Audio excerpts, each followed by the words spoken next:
Hi, everyone. Welcome down the rabbit hole. I'm here today. It's like an impromptu live. I really want to share with you what's going on regarding the Shanda Vanderark case because I am fully down a rabbit hole about it. Please let me know in chat if you can hear me. Um, I do want to wait a few minutes for all of my people to get here, so I'm going to play like a short clip. So I want to talk about my interest in the Shanda Vanderark case. I'm going to go over the fact that Zav Girl did like an amazing interview last night. That's going to be really short. I'm not going to show clips from the interview. You need to go and check it out if you haven't seen it. It filled in so many holes for me. And I have an extreme interest in learning more about what was going on with Shanda's family. Okay, last night, in Zav Girl's interview, someone in the chat wrote, it sounds like Shanda's family is a little bit like the family from Flowers in the Attic. I don't know if any of you are aware of that book or that story. They've made it into a movie. You can see it in so many places, but I totally agree with that. I thought that was like exactly on point. And it's something I'm going to be bringing up in future videos. I have so much to say, and I want to let you know why I'm interested in this. My background. This is not like my typical stuff that I talk about on my channel. So I want you to be aware of what's going on here. Okay. So I'm going to add my little video. We're going to watch the beginning part, which is just a quick snippet. And then we're going to get into what's going on with me. All right, let's see.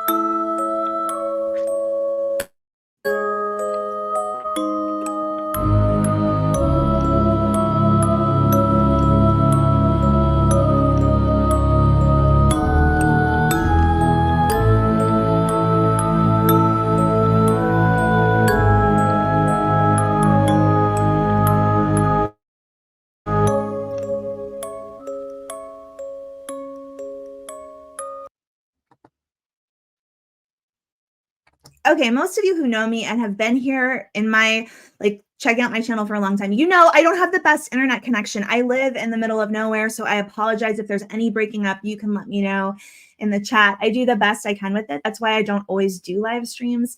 But I really wanted to come and talk to you guys because I feel like a lot of new people have shown up on my channel and that you guys actually know a lot more about this case than I do. So I like to get the feedback. Like, I like to go through the comments and see what people are saying.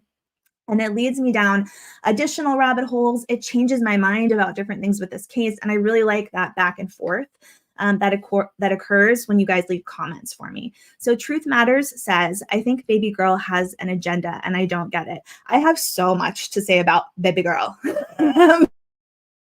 I actually have a full unedited call at the end of this like slideshow that I'm gonna show to you. And I don't think we'll get through the entire call, but it is quite interesting. And I've only heard the first part of it, but baby girl is basically talking all about her interactions with Zav Girl, which is a YouTube channel, which I have to say, I've only been over there a little bit because the information I first obtained about this case was almost entirely from Reddit.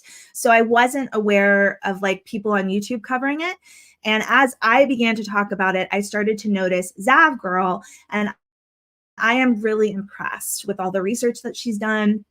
She did this amazing interview last night, and I really enjoy going over there and seeing what she has to say. I totally agree, Melly. It's absolutely ridiculous. But right now I want to talk about like what's happened to me with this copyright strike I received. So yesterday, or about 2 days ago, I put out a video, and this is the thumbnail for it. It was called Shanda and her prison girlfriend are sick. Jail calls. All right. I received a small portion of a jail call from a creator who is mainly based on TikTok. All right. And she was letting me know, like, I have this small portion of the jail call between Shanda and her supposed like girlfriend. And I know that you've been covering it. And I thought you might want to talk about it on your channel. So I was very interested in it. It's only a very small portion. It's like 3 minutes of the call. I do not belong to, I've heard that Zav Girl and maybe some other creators have longer versions of calls. I don't belong to any of their like Patreons or memberships, so I did not obtain the call that way. But it's possible that this creator got the call from Zav. That's something that I'm exploring now to understand more about how this works. But I want to say I have a lot of questions about who is recording the call. If any of you know, please make me aware, because my assumption is this call between Shanda and her girlfriend is taking place at a prison where you are not able to like legally ask for these calls to be released from. Okay. So that means someone must be recording it, a third party. It's not the prison that's recording it and releasing it. You know what I mean? Like, it's just not that situation. So my thought process, and again, this is completely based on my opinion, is that it's highly likely the girlfriend is recording the call and putting them out there for some reason, which makes me extremely suspicious of what's going on here. I don't know if you guys feel that way, but that's how I'm feeling about all of this. All right, so let's take a look.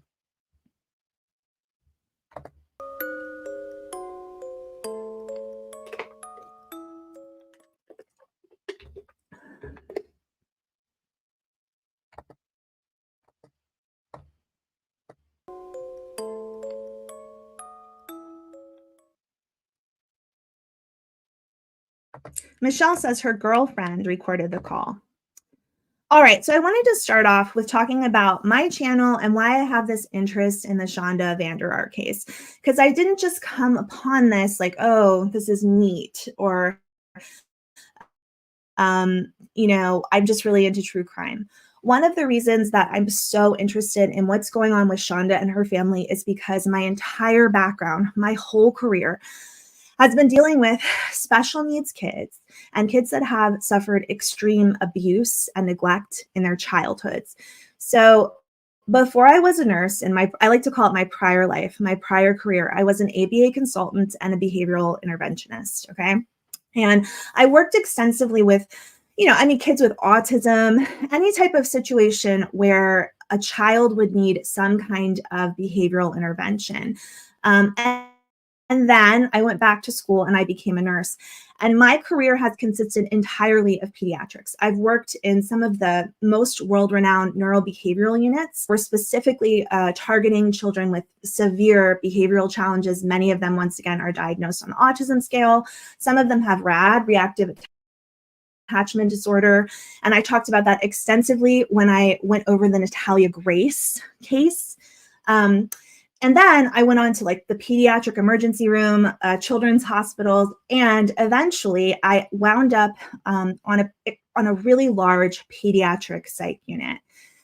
We saw kids starting at the age of 4 all the way up to 18, and then they would graduate to an adult unit. We had 2 separate parts of the unit. One was for children 10 and under, and the other was for essentially teenagers. And you could go back and forth. Some 12-year-olds would be on the child unit if they met some of the criteria for that. And I did that for several years. But I also, at the same time that I had, this primary job as a nurse, we often have secondary jobs.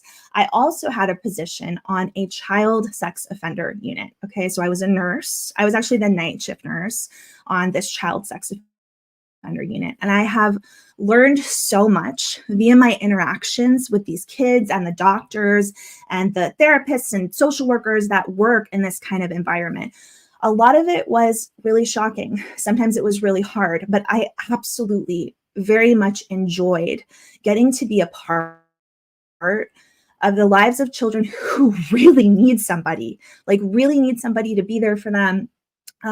Many of them can be so grateful of the kindness and professional relationship you create with them. But, because they're children, you're providing loving care to them as well. And I really enjoyed that part of my job. I actually extensively liked working on night shift because this was a time when a lot of the kids would suffer from being unable to sleep and having nightmares. And these are kids who have been through horrific abusive situations. And I felt like I really had a good place um, as a nurse when it came to providing therapeutic and loving support to these children as they were experiencing, like, I can't sleep at night. There's a monster under my bed. And I know their history of being horribly abused for the majority of their lives. And I know who the monster is under their bed because it's in their history. So it's really important to me to, when I go down the rabbit hole on any kind of a case, like when I looked at the Natalia Grace case, and I looked at the Gypsy Rose Blanchard case, and I talked about Nicholas Godejohn, what's really important to me is to learn about the history of these adults, like what their childhoods were like and how that feeds into their current behavior. And the reason that it's important to me is because what I've learned most from working with these kids is that we need to address trying to prevent these things from happening in our communities and our societies. And the only way that we can learn and the only way that we can adapt to trying to help people before the abuse occurs is to look at what's going on with these kids, to understand them better, to, find a way to use what we see in these children to better understand their abusers and how to prevent that abuser from becoming an abuser. It's very important to me. I've had a lot of people come to the channel and I respect everyone's opinion. Like I said, I like hearing opinions that are very opposite from my own. I don't like when people are rude, obviously, but I like hearing opinions that are very different. And it's important to me to hear from all of you. But I've had some people come to the channel and be like, I don't care. I don't care like that Paul had a hard life. I don't care that Shanda had a hard life. I understand. And yet that's not where I'm coming from. I believe that in order to prevent another situation like what happened to Timothy, we need to understand why Shanda is who she is. We need to understand what's going on with Paul. And that's why it's important to me. All right. So let's see, Freckleface.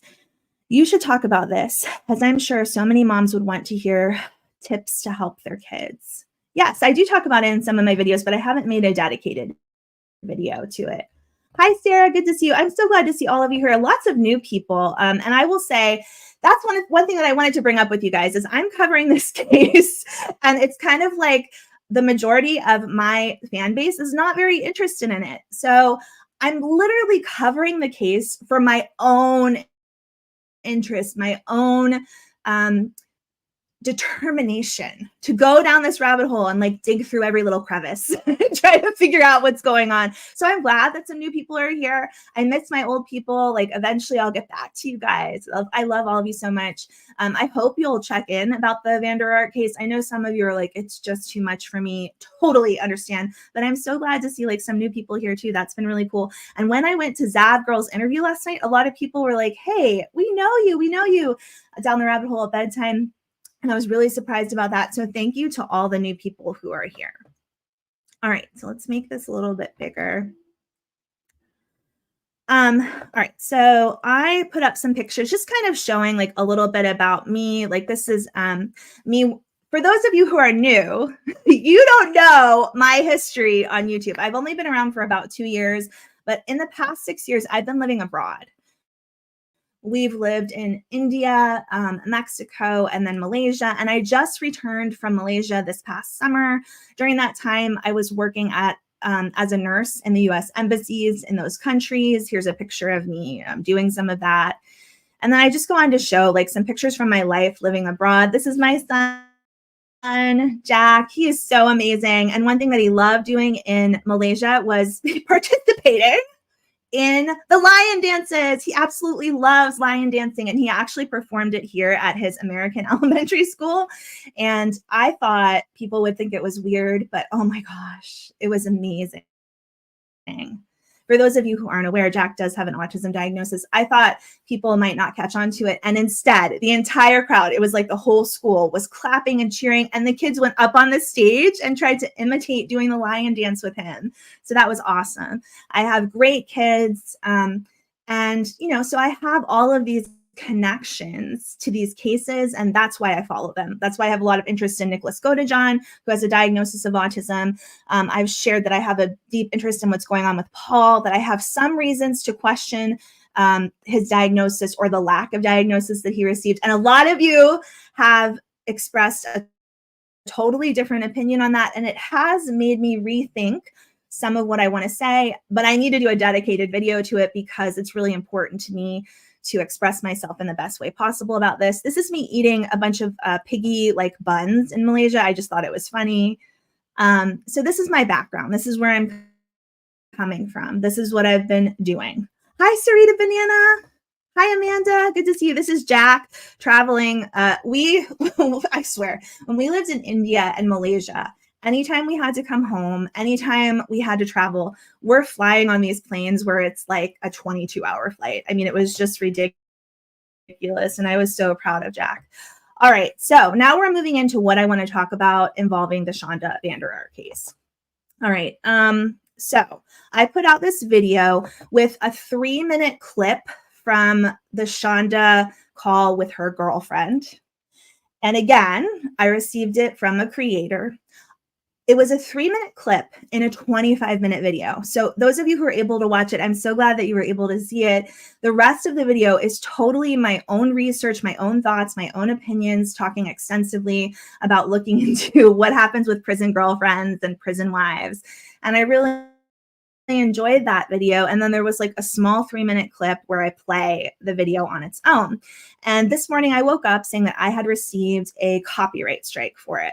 Now, this was really interesting to me because in my own experience as a creator, I've never received a copyright strike, but also my understanding is that it's kind of common courtesy among creators that if you don't like that someone used something you feel is yours, that you will contact that person.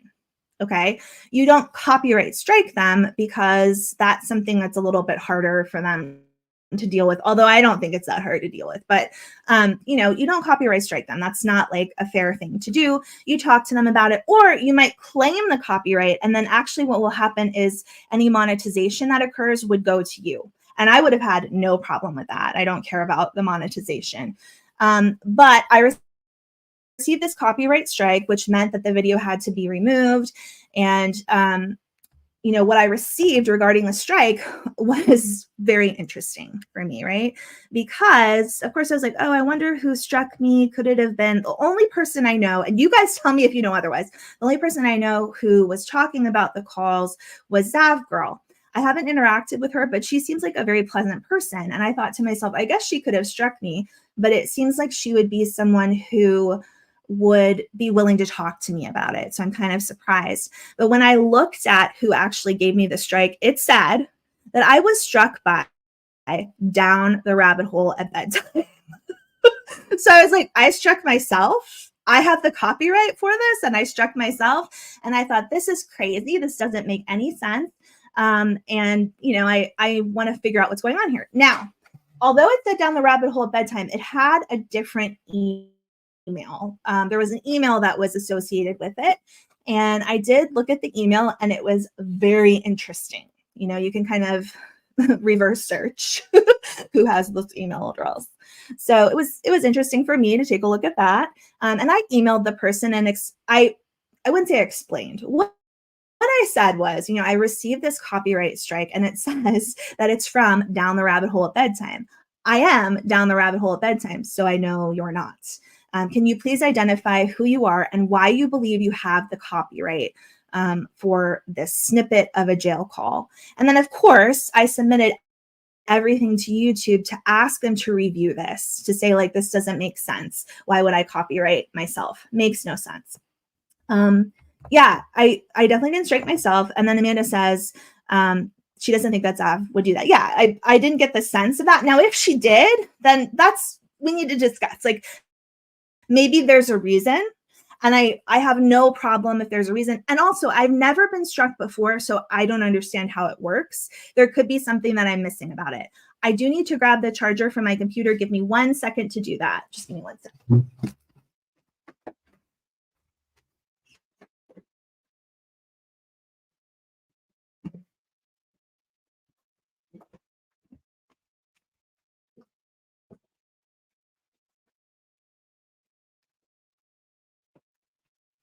Thank you. You guys are awesome. I was not fully prepared. Okay.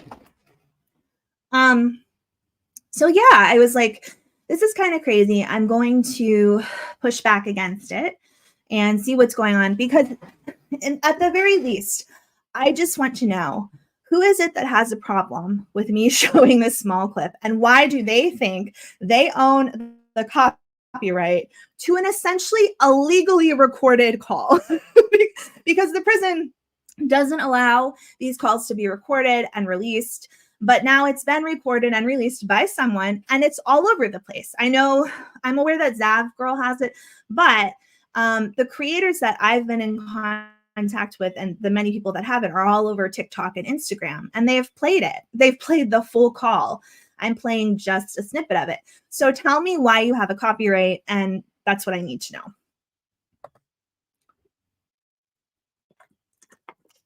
King says, she was saying that any call with Shanda's girlfriend was just for her channel, but that was on a live. Still don't think, yeah. So I did, after this happened, I did talk to someone who said, Zav Girl did say that call with Shanda's girlfriends, are copyrighted for her. But once again, I didn't receive the call from Zav Girl. So I would think that if Zav Girl believes this call was stolen from her channel by the creator who gave it to me, then she should just contact me and say, hey, this is going to be a problem for me. Can you take it down? And we would have talked about it. And I feel like that's what she would have done, but who knows? I'm going to go down the rabbit hole and find out about it, because the email address certainly did not match up to Zav Girl, and it matched up to someone that may be a little sus. So we'll see what's going on with that. So I received this. All right, this is what I wrote on my post, just to make everyone aware. I put a post on my YouTube channel, so like if there is a creator out there that did this, that they would also be aware of like what I'm thinking. If you're a creator that did this, even if you're just a subscriber that did this, approach me and tell me why. You just email me. I emailed you at the email address provided. And just approach me and tell me why you think you have the copyright. Like, I have no problem with that. And even though I think it was wrong to strike, I would also be like, I don't really care. I'm not going to be like, you take that strike away right now. I'll get my legal team to come after you. YouTube is a very small part of my life. As you can see, I have 2 children. I am really busy, and I'm just kind of, throwing this together at the last minute. So I wrote, hey everyone, there's been an interesting development regarding the Shanda Vanderark case. Yesterday, I put out a video with a short snippet of a jail call with Shanda Vanderark and her new girlfriend. Today, I received a copyright strike on my channel for the call. Ooh, I've never received one before.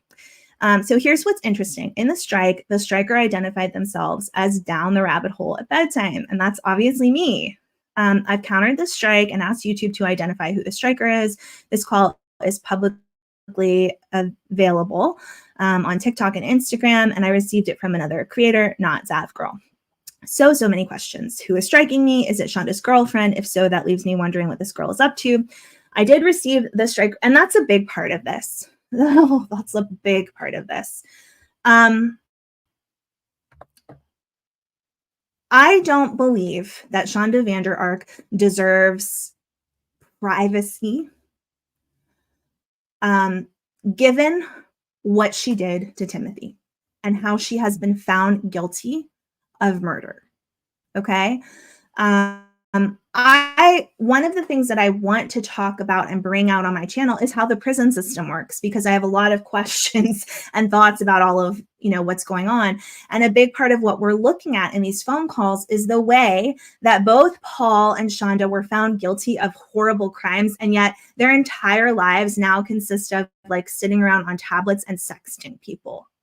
And that's a real problem for me. And I happen to be a very liberal person. I happen to be someone who really, really wants prisoners to be treated with dignity and given options. I'm not saying take away everyone's tablets. I've said before, like there should be an earning model in prison to get tablets like this. It should not be based upon whether or not you have money for it, which from what I understand about the prison system where Shanda and Paul are, is that it's all about how much commissary do you have? Can you afford to pay for a tablet? Can you afford to pay for games and movies on the tablet? And in my opinion, Paul Ferguson is living his best life, his dream life, to basically sit in a bunk all day long and play video games and watch movies.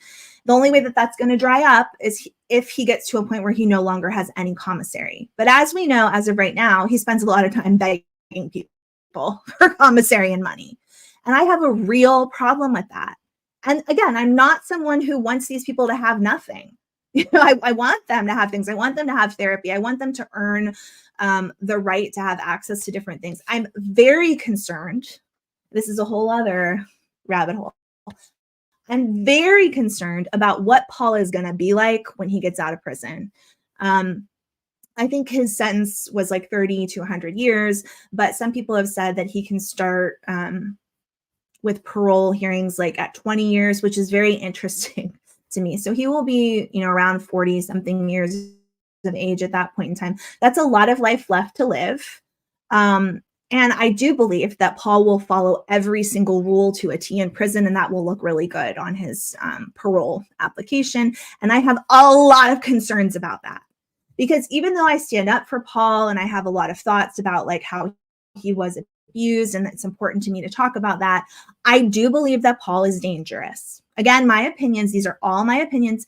Take it with a grain of salt and make your own opinion, based upon your own research and whatever you think and feel about the situation. But from my point of view, I'm scared for Paul to get out in 20 years without the therapy, the correct diagnosis, the correct medication, and the correct intervention.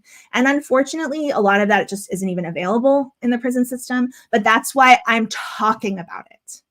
I do not want Paul Ferguson at the age of 42 to be released from prison and buy the house next to me and live next to me. I would be absolutely frightened by that. And I think anyone else should be. There's a lot going on with that guy, a lot, even though I have spoken out about like I think the diagnosis may have been wrong to say that he's not on the spectrum, and I do still absolutely question that. There's a lot of other things going on with him, and I've always been aware of that, because you have people who are neurodiverse and you have people who are neurotypical. Okay, so you have someone who's neurodiverse, they have an autism diagnosis. There are people who are neurodiverse who are psychotic. There are people who are neurotypical who are psychotic. There are people who are neurodiverse who are amazing and wonderful and perfect people. And there are people who are neurotypical and are amazing and wonderful. The autism diagnosis, the neurodiverse diagnosis does not mean like that they're stupid or they're not good. Nothing like that. Are you kidding me? You have people who are neurodiverse who don't have a high IQ. You have people who have a very high IQ. It's the same thing. It's just a different type of brain structure. I could go on forever about that. Because for one thing, I have done intervention, evaluation, and diagnostics. Now it's been in 4 different countries: the United States, Mexico, India, and Malaysia, and actually Singapore, because we went down to Singapore as well. And I've seen the differences and how all of this operates. I have a lot of thoughts about it. Again, my opinions. I'm not a doctor. Nothing I say is going to change Paul's diagnosis. The court's not going to be like, we just watched a video from down the rabbit hole at bedtime, and she convinced us. We got to let Paul out. It's really kind of hard for me when people leave comments where they're like very, very upset and saying like, you cannot say that he has autism. And it's like, that's my opinion. And nothing I say is going to affect what's going on with Paul. Oh, Toddy Winskip, so good to see you. I'm actually hoping to do a live with you this weekend and Parawoman Radio. So I hope that happens. Honeybee says, the sentencing judge noted his concerns with his psych evaluations, which is why he added to 100 years as a cushion. Yeah, definitely. And there are very, very valid concerns. Could Paul have 100%, Peggy? Oh, Peggy. Yes. I have questioned that extensively. That's going to be in my video about what's going on with him. I have met so many people with Marfan syndrome. His hands are so reminiscent of all the people I've met with Marfan syndrome. His hands really scare me. I don't know if I'm alone there, but it's the truth. Let me go up a little bit and see what some other people are saying. Sorry, I didn't focus that much on the chat. Melly says, people don't understand two things can be true at once. Paul can be on the spectrum and he can also be a dangerous piece of shit. Totally. And not everything is black and white. And that's something I'm going to be talking about in my video regarding the spectrum, because so much to say. But when I was living abroad and we did all the evaluations and we met with like some of the top doctors in this country, and we've also met with we've met with doctors in the United States, but we also met with top doctors in Mexico and Malaysia and Singapore. They all have a very different way of coming to the conclusion on a diagnosis. And when I spoke to them about this, what a lot of them had to say, and this includes the American doctor, and I 100% agree with it. I don't mind if you don't agree. You can comment about it below. You know, they were like, look, the concept of autism is a construct that we've created. You know, it's a construct. And part of the diagnosis is, how much help do you need with your child? How much, you know, not saying like you can just walk into an evaluation center and have a totally typical child and be like, I really need behavioral intervention, you know, but it's a spectrum. It's a really wide spectrum. And when you have, for me, like, I'm so incredibly blessed that my child is so amazing and has so many wonderful things going on with him. And yet I still identified that there were some traits of autism. So when I walked in, there was a lot of like, well, do you want to diagnose this? Because yeah, he could meet it, but is that what you want from this? So this was like, you know, baffling to me. And now there's a lot more to that. A lot more to that. That's not all that's going on. So that's something I'll have to, you know, fully go over in another video. All right, let's see. Doesn't Marfan syndrome cause aggression? I'm not aware of that, Amanda, but I do need to research it more. Okay. And is that an explanation for his mental state, the Marfan syndrome? There are definitely some mental issues that can come along with Marfan syndrome, but it doesn't always.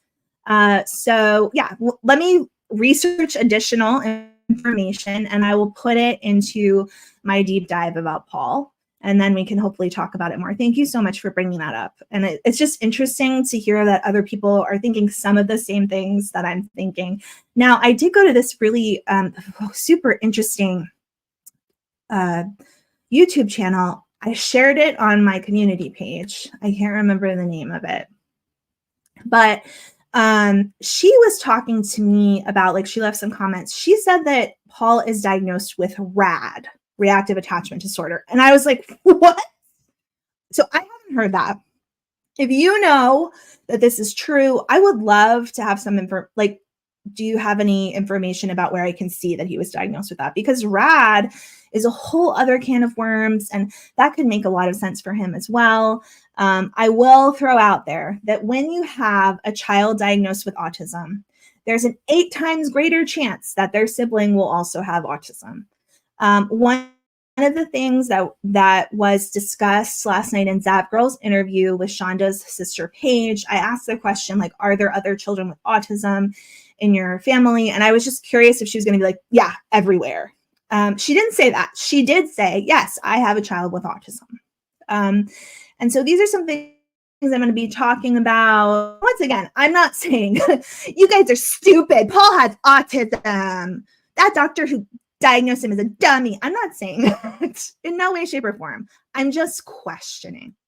And I 100% believe that JoJo and Randy's interests, I totally see it. Primary interest in Paul comes from the fact that they have children who are on the autism spectrum and they identify them as being Asperger's. And I can 100% understand why a parent of a child with Asperger's would look at Paul, they would see the similarities, number one. And then number two, that they would just have this broken heart for Paul because, and I'm going to lay it out there and I'm sure I'll get a lot of criticism for it. Almost every parent of a child with a diagnosis, not just autism, but I'm going to focus on autism, worries about their child. They worry, what are they going to become? What will they understand versus not understand? What is going to happen with them? Could they be manipulated into doing something inappropriate because they don't understand? And we feel that way about children who are considered totally typical. Trust me, I definitely feel that way about my child who's considered typical, who's just amazing, but she's also like very bullheaded. And I'm not saying that we would.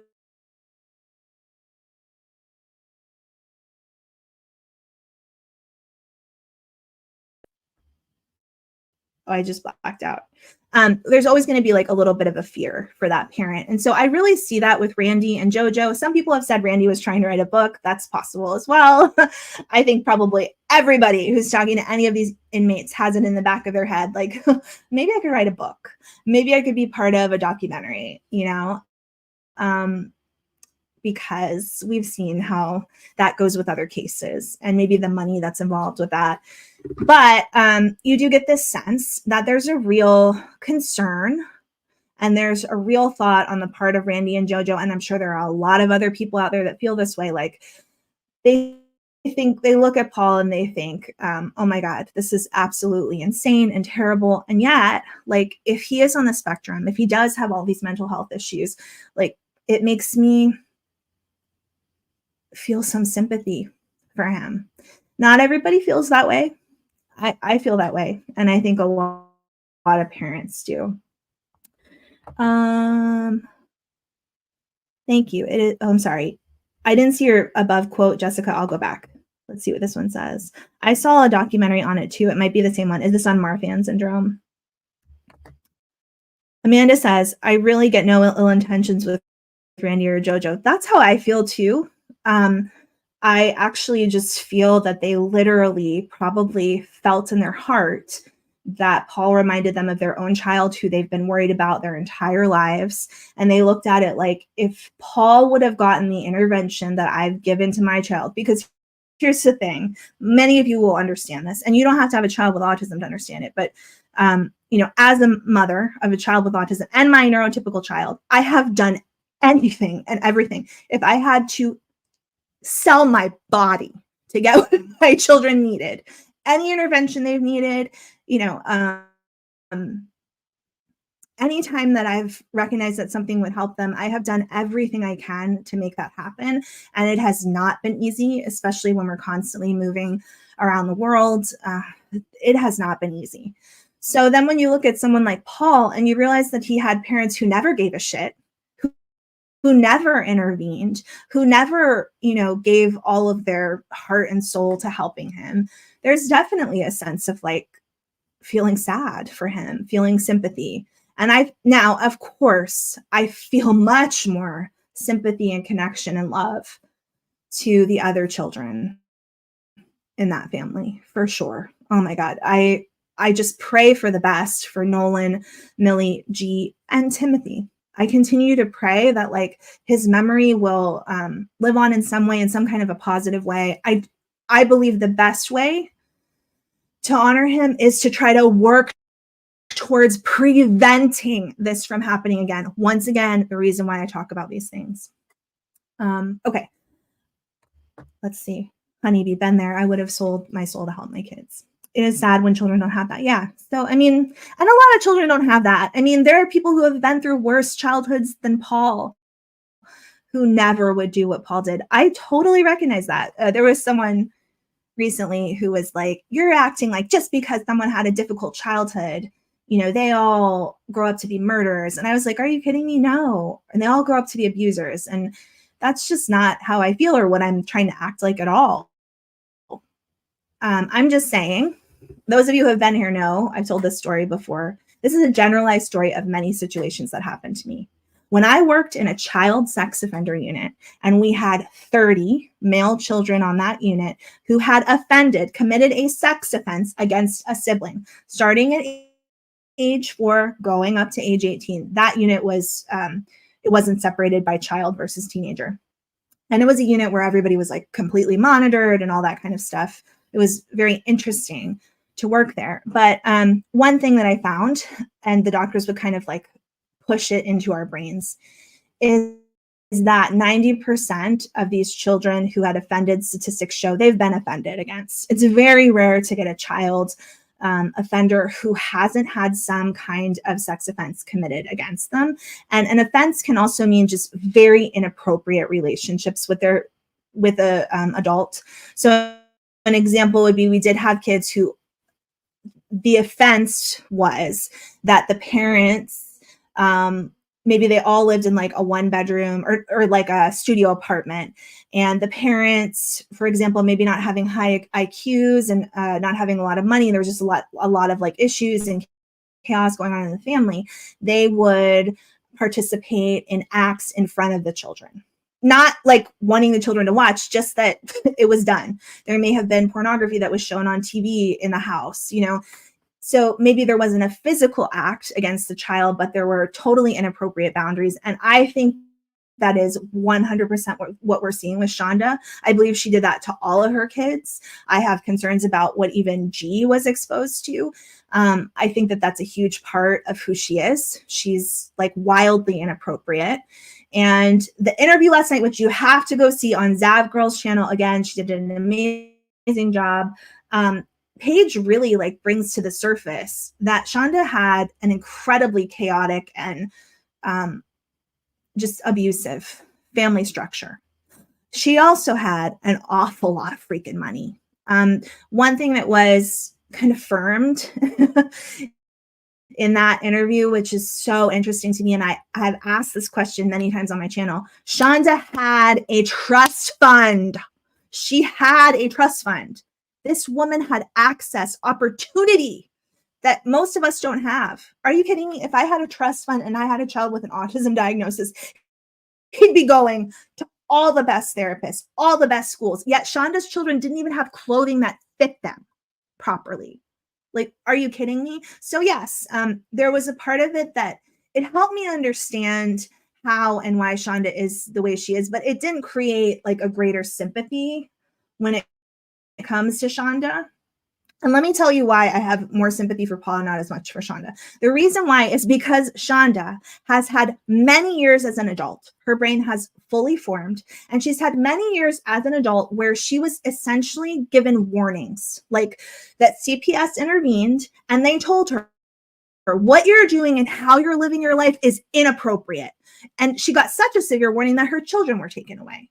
So with Paul, who committed this like one criminal act. I mean, I know there were some things before it, but this one criminal act as an adult and didn't really get the chance to sort of learn and grow, and maybe he wouldn't have. I just do have more sympathy for what potentially is going on with him. Whereas Shanda had a course of 20 to 30 years of having things happen, which should have told her, you need to get help. Your thought process about the world is inappropriate. Your children are being taken away because what you have done, how you have acted as a mother, is inappropriate. And at that point in time, there should have been some movement from her to get help, to be like, why is the world looking at me like this is inappropriate? Oh, maybe I should read some books about it or get in with a therapist. Oh, I have that trust fund. Maybe they would pay for some therapy. I mean, she just had many more opportunities. She had a lot of money.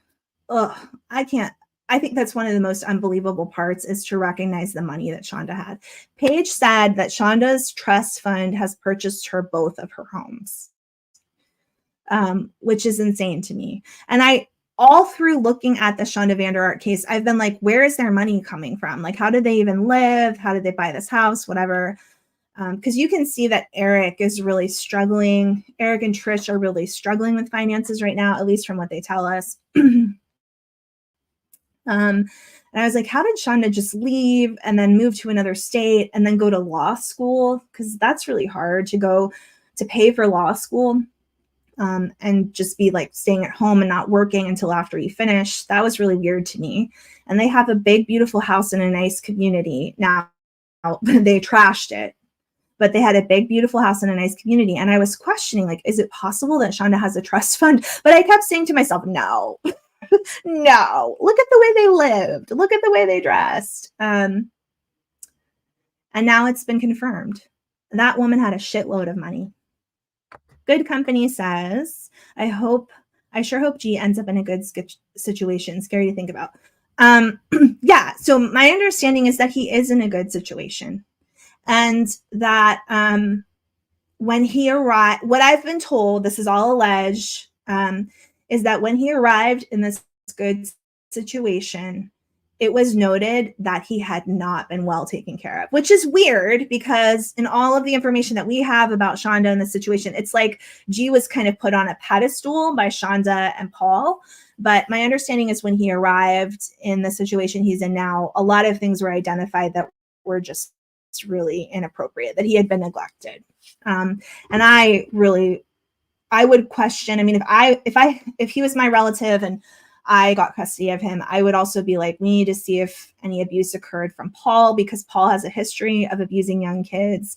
So I just, I'm so grateful that from what we know, he is in a good situation, that it was identified that he was not treated as well as he should have been, and that he's allegedly getting help for it. And you know that the people who have him have completely cut all ties with the Vanderarks and that family, other than Nolan and Millie, I think. But they're not going to play. They're not playing around with, like, G's never going to call Paul. You know, I mean, thank God.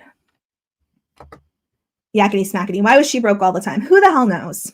I will say, if you got to watch the interview, because Paige explains a lot about the trust fund and how it works, and none of us know anything about having a trust fund. If you do, then I could use some financial help. Call me. But Paige, she talks about like how the trust fund works, and she did say like it's a discretionary trust fund. So my understanding about it is that Shanda would have needed to ask for things, and it would have needed to be approved. I think they did receive like an allowance. So maybe she wasn't receiving as much as she wanted, or who knows, but still, you know, give me a couple dollars a week and I'd be happy. You know, I mean, to buy a house, if someone bought me a house, I'd be living, I'd be living well, you know, like I hate Shanda. Didn't Shanda get a scholarship? I don't know anything about that, Heidi. I'd like to look into it. If you have any information, I'd love you to link it.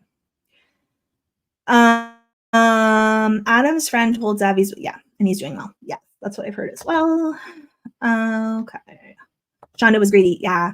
And I think if you guys don't know what Flowers in the Attic is, I'll talk about it a little bit, but that's a book in which this completely wealthy, insanely powerful and wealthy family, they just abuse the shit out of their children. They all have inappropriate like sexual relationships with each other. And I'm like, oh my gosh, the Shanda Vanderark case is like a real life version of this, because when you listen to the interview with Paige, I mean, we're talking about multiple husbands, multiple boyfriends for all these women in this family, money flying left and right. When Paige talks about things, she'll be like, yeah, well, you know, when my mom died, it's like Shanda was at space camp at that time. Do you guys know how much space camp costs? I would love to send my kids to space camp. She's like, yeah, we all went to space camp every year. Like, just, and Paige is wonderful. I mean, in my opinion. And I will say this, I'm not saying that everything Paige says is 100% accurate. She's only going to give us like her point of view, her perspective on what was going on. But I think, of course, some things that she's saying match up with everything that we've learned about online. She does talk extensively about their family having all this money. Please go back and watch my deep dive because it was totally accurate. I identified the family, I think in Tennessee. I think they're based in Tennessee. Identify the family. Many of them are still wealthy and powerful now. They were more wealthy and powerful when Shanda was a child. And like, it's just very interesting to me. It was a rental, though, Holly says. So I'm not sure exactly what happened. Paige said that the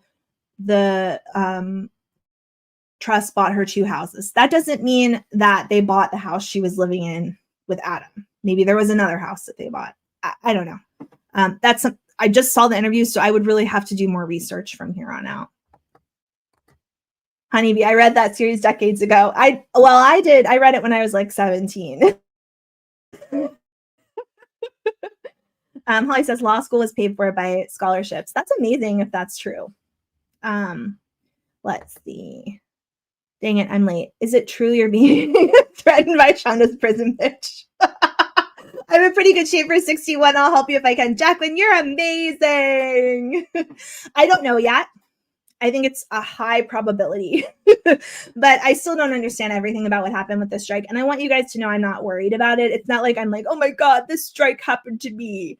First off, my YouTube channel is a very small part of my life. And secondly, it doesn't seem like it's that hard to deal with a strike. It's okay.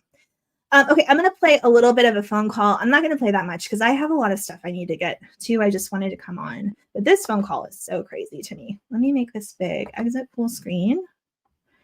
Let's make this big. Let's do this. If you guys don't know, there was this amazing channel that was up for a while. It was called Baby Girl and Shark. And I got a lot of unedited calls from them. The prepaid collect call from an incarcerated individual at Muskegon County Jail. This call is not private. It will be recorded and may be monitored. If you believe this should be a private call, please hang up and follow facility instructions to register this number as a private number. To accept charges and consent to this recorded call, press 1. To repeat. Thank you for using Securus. You may start the conversation now. Hey, beautiful. Hi, Sleepyhead. I spoke up too. I'm a little bit late. I have amazing news, so even though I'm half asleep and I know you are, guess what? What?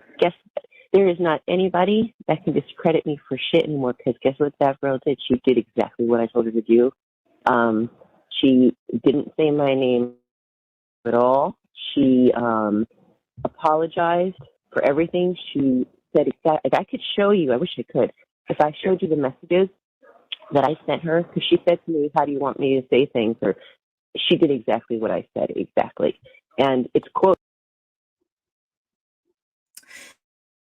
Okay, so in this jail call, just to set it up, Baby Girl is talking to her shark. And she's talking about Zav Girl, the channel Zav Girl. And I just found it interesting. Again, I like Zav Girl's channel. So, I mean, this is nothing negative towards her, but basically, Baby Girl is telling Paul that she spoke to Zav Girl and manipulated her into doing ABCD. That's what she's talking about. She's like, guess what? I made her do ABCD. You know. Quoted. Stuff she says is quoted from my emails to her. So in that case, she fucking listened. She told people not to bother anyone. She says her content is going to be changed now. Things are going to be cut out if they're private and personal. So she listened to me, babe. I made it happen. And she said that on Saturday on Live, she's going to announce something about a very special girl who made her look at this whole case in a completely different way. And she has to acknowledge that person. And that person's me. She told me she was going on the next slide with me. So it's done. Yes, it's done. Baby. Yeah, that person's me. That person's me. Okay, the thing about baby girl is she could be a fine person. Like, we don't really know, but I don't like what she's doing with Paul. I flat out put that out there. I don't like what she's doing with Paul. I see a lot of manipulation. I see a lot of inappropriate things. I think this is like a big issue. And I find it suspicious, and I'm questioning all of it. Girl. It's done. So if anybody listens to it, ran 4 hours ago. It's done. It is absolutely done. She even went as far as to say, because this is stuff I said to her. I said, just because, the majority of the people that know the case hate him, I said, you have to understand something. I said, there are people that personally know him, and it's not what's put out there just in the media. I said, and there's people who have children and families and things like that that can be severely affected by all the stuff that you're putting out there. And it was great because she addressed all of that. She's everything that I went to her with. She addressed all of it. It was like her first thing. She said that she actually said on her thing, she said, before I start this, she said, I'm just going to let you know. She says the remaining calls that I have or something, she says, everything's going to be edited. She says, I want to let JoJo and Randy know and Nolan know that because of this girl, there will be nothing else, basically put on her page about them. There will be no photos shown. All right. So someone wrote that, thank you, Brandy. That was really sweet of you for the super sticker. I really appreciate that. I will say I don't push for super stickers on my channel. I don't like people to spend their money on stuff like that. Okay. Honey Bee says Zav played this and mentioned all the things that were lies. So I didn't see that, but that is interesting. I feel kind of bad for Zav because I get the feeling, that she's trying. Maybe I'm wrong. I don't know everything about the situation. That she's trying to do her best with this case, and it's a lot to juggle. She's putting out information, and I totally feel that too. Like, you want to be careful. You don't want to be an asshole. You don't want to become like the people that you're talking about. And I really feel that as well. But at the same time, I'm never going to make a video in which I say, like, baby girl just seems like a really nice person to me. No, I'm not going to do that. I can't like moderate what I think about someone, like change it because I want an interview with that person, or that person is threatening me. I just won't do the video. You know what I mean? Like, that's how I would feel about it. I'll just try not to do the video, or I'll cut those pieces out of the video. Like, I think I'm going to put my video back up that got struck, but I'm going to take out the 3-minute call, and I'm going to read the transcript to you. I don't care if nobody watches it, but I'm going to make a point of, like, I can still do this, and I'm not going to change what I said about you, because it's true that in that video, I was questioning, it's all my opinion, but I was questioning what the heck this woman was up to. And I guess she didn't like that very much, but I'm not going to change what I really think just so I can have a video up and monetize it. I can hear that this is breaking up a little bit. I'm only going to play it a little bit more, then I'm going to go. And I will be putting this video up like in its entirety, not as a live, so it won't be breaking up. So you'll be able to listen to it. Stuff like that. So I did. I'm so excited I actually did something good. Yes. You did something amazing, baby girl. Nope. I mean, from what I've told you, if you talk to anyone and they say anything like, dude, all you have to do now is tell them, look at her live from whatever today's date is, and then they'll know that I'm not some weirdo, because it proves it right there. Nobody was able to get through to Zav Girl but me. So, yeah. So you don't have to worry so much, babe. She assured me that, and she was right. She listened to me. Like I said, she said she has a few more calls she's going to play, but she said she's going to edit out the majority.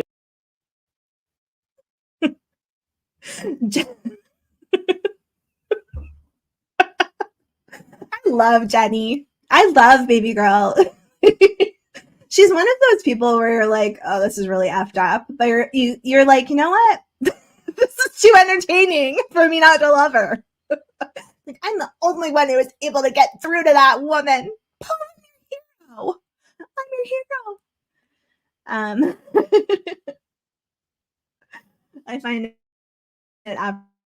absolutely ridiculous. And there's a lot of serious stuff I want to say about it too, but I can't help but see the humor in what's going on as The well. phone calls, it's going to be just very basic, and it was just a very basic call that I heard. Well, there were a couple of them, but yeah, she listened. She's editing out names and everything. I'm like, yay! So now I'm going to be announced on the weekend that she's been speaking to somebody, a woman, and that's the person who gave her a completely different take on your case. So yes, just to know that I made one person, and she's a psychologist. I don't know if you know that, but she's a psychologist.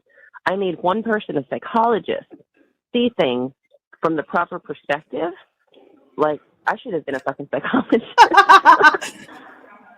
So, yeah, psychologist, she should have already been seeing them from the proper perspective.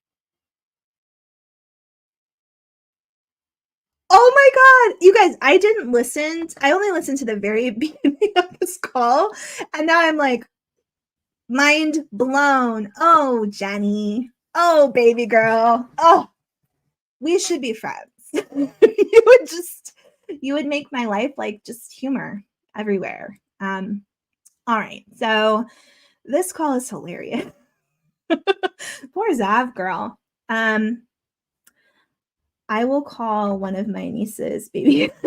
I call one of my nieces baby girl. Never again. Yes, it's really changed. I do like the term shark for Paul. I find that funny. Yeah, I mean, I see the humor in this, and I also feel like, is this what we want for our legal system, for our prison system? So much reform needs to happen, for sure.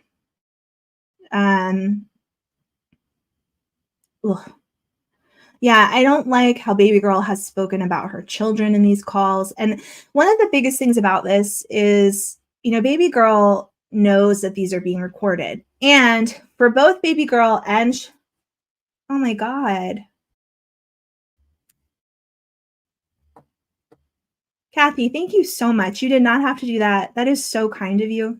And I don't ask for those things on my channel. That was really kind of you. And I'll put it towards something for my kids. Thank you so much. Very, very kind. Okay.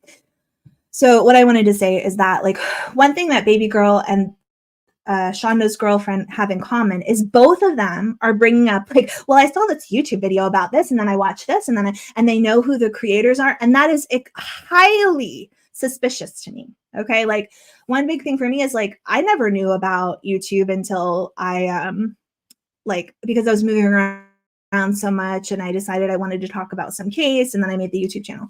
But even now, like, I don't go on YouTube and look up everything about what's going on with. So it's just very interesting to me that these people were already, like, highly aware of what was going on YouTube, of what's going on social media. And when someone comes to this type of situation, this infamous inmate, and they're starting, like, their whole interaction with them is like, guess what I saw on YouTube last night about you. That tells me that you are already primed to be getting onto social media and following this person, and that's what you are interested in. That's my opinion. Okay, let me see. Honeybee, Jenny lives in the same town as I do. I keep hoping I hear her voice in the group. Wow. I would not recognize her because the photos are really heavily filtered, because the photos from her are so heavily filtered. Yes, they definitely are, and it's obvious. Yeah, that was so sweet, Kat. Really, really nice. Oh, Jules, what did Jules say? Oh. Paul Vanderark. Oh my gosh. Oh, I love that. But I do take it seriously as well. I just want you guys to know, like, this is important to talk about. And, I plan to do this for a little while longer. I'm not going to stay on this case forever, but I do want to release some more of the calls and just talk about with you guys. Thank you so much for being here today. I will follow up and let you know what ends up happening with the copyright strike. It could be from somebody who has, like, a really legitimate reason. Who knows?